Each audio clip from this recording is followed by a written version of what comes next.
National data shows that Latinos have 2 times the risk of developing type 2 diabetes compared to the white population. More than a decade ago, members of the Joslin Diabetes Center launched the Latino Diabetes Initiative to tackle this issue. To continue this successful initiative, Joslin is hosting its 5th annual Ritmos De Salud fundraiser. This year's event will take place on Thursday, October 6th, at a new venue, Space 57, at the Revere Hotel in Boston. To tell us more about the event, we have Dr. Enrique Caballero, founder and director of the Latino Diabetes Initiative at Joslin, and renowned chef Jose Duarte, owner of Taranta Restaurant, a Peruvian-Italian eatery in the North End, who will be serving up delicious food and healthy food at the fundraiser. Jose's wife was diagnosed with gestational diabetes when she was pregnant and has been very involved since that time. Welcome to Urban Update, gentlemen. Thank you for coming in. Dr. Caballero, if I can start with you, welcome back. Before we get into the event, can you give us viewers an idea of how prevalent diabetes is within the Latino community? Thank you. Well, first of all, thank you for having us back. This is a great cause.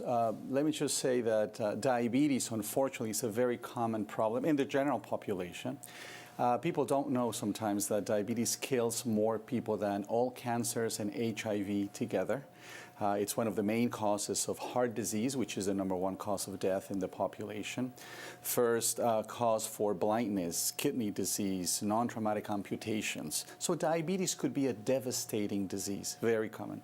In the Latino community, as you well said, it's twice as common. 22% of the Latino population has type 2 diabetes. It's now appearing in very young people. There are some staggering statistics. 50% of children, Latino children born in the year 2000 or afterwards in this country, are predicted to develop type 2 diabetes. So we want to do something about this. We want to prevent this huge problem, raise awareness about this issue in the community, identify people early, and provide the best care we can. And of course, we're all proud that Joslin is the world's largest diabetes research and clinical care facility. Many people don't know that. Yeah, well, we have been working in diabetes for many years. It's truly the lead institution in the field of diabetes for a lot of different reasons.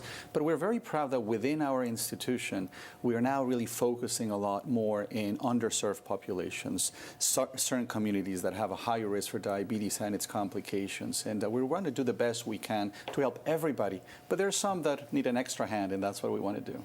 Okay, Chef Jose Duarte, first off, before we begin this, how is your wife? She's great. Yeah, she's the main reason that you're involved in this, right? Yes, she was pregnant with my son Diego, who's now 11 years old, and it was interesting because she developed this gestational diabetes, and me as a chef, I was sort of responsible to provide her with this low glycemic meals. So trying to understand what the food, the nutrition will do to her sugar levels was kind of a discovery at a point. So I really got involved in supporting the Joslin because I thought at that point that nutrition, was very important in that case. So that was kind of the eye-opener. Yeah, I was happy and healthy now, so it's glad good. to hear that. Yeah. Glad to hear that. Well, now let's remind viewers about your restaurant in the North End, Taranta. What kind of food? Well, we're Peruvian Italian. I was born in Peru. I lived in Venezuela for a while, and my wife is an Italian from the North End, so it's a no choice thing, So that marriage of Peruvian Italian. So we use these wonderful Peruvian ingredients with Italian techniques. So we've been there for almost 17 years. Okay.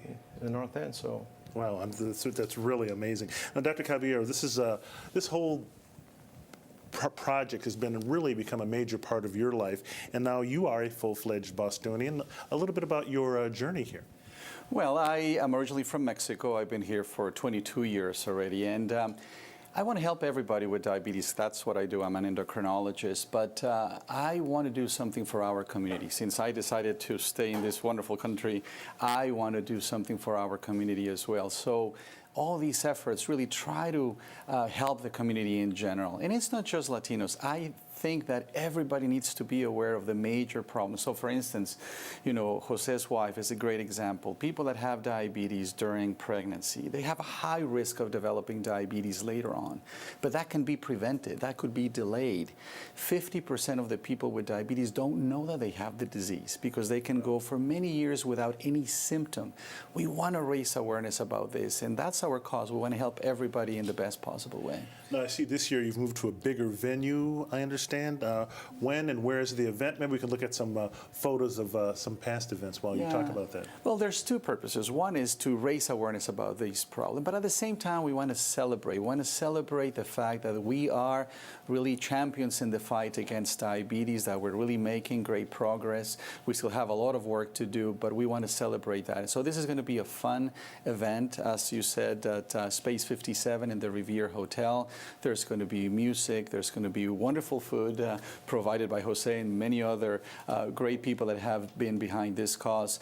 It's a great celebration. A lot of people, great networking opportunity, but most importantly is supporting a great cause to help the community. Chef Duarte, besides your restaurant, I understand there are like 9 other rrestaurants. We're up to 12 now. Up to 12? Yes, wow. we're up to 12. Some of them are Davio's. The voice is out. Casa B, Temazcal Tequila Cantina, which is a Seaport Market Street in Linfield. I guess, what are you going to be cooking up, and what can So we people have come a expect? few other chefs this year. I think is the biggest that we ever done it. You know, we have Pino Maffeo from Inmolo, bringing some Italian cuisine. We're doing a little bit of quinoa, Peruvian quinoa, try to be on the healthy side.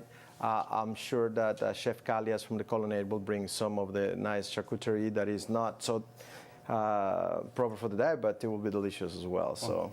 Sounds yummy. Dr. Caballero, you are honoring Felix Arroyo, our city's Chief of Health and Human Services? That's right, because you know we all are trying to work together, and he has been a champion also in promoting good lifestyle and health in our community, and we want to recognize people that are really behind this cause as well. And Chef Duarte, just wrap things up by reminding everyone when and where the event will take place? October 6th at Space 57 at the Revere Hotel in Back Bay. Okay, and we'll leave it right there. Jose Duarte and Dr. Enrique Caballero, good luck with the event, and congratulations on all the great work you're doing. Thank you so much. Thank you. Thank you. Okay, when we return, Franklin Park Zoo becomes the Midnight Zoo with a Halloween experience featuring never-before-seen creatures. All the spooky details right here on Urban Update.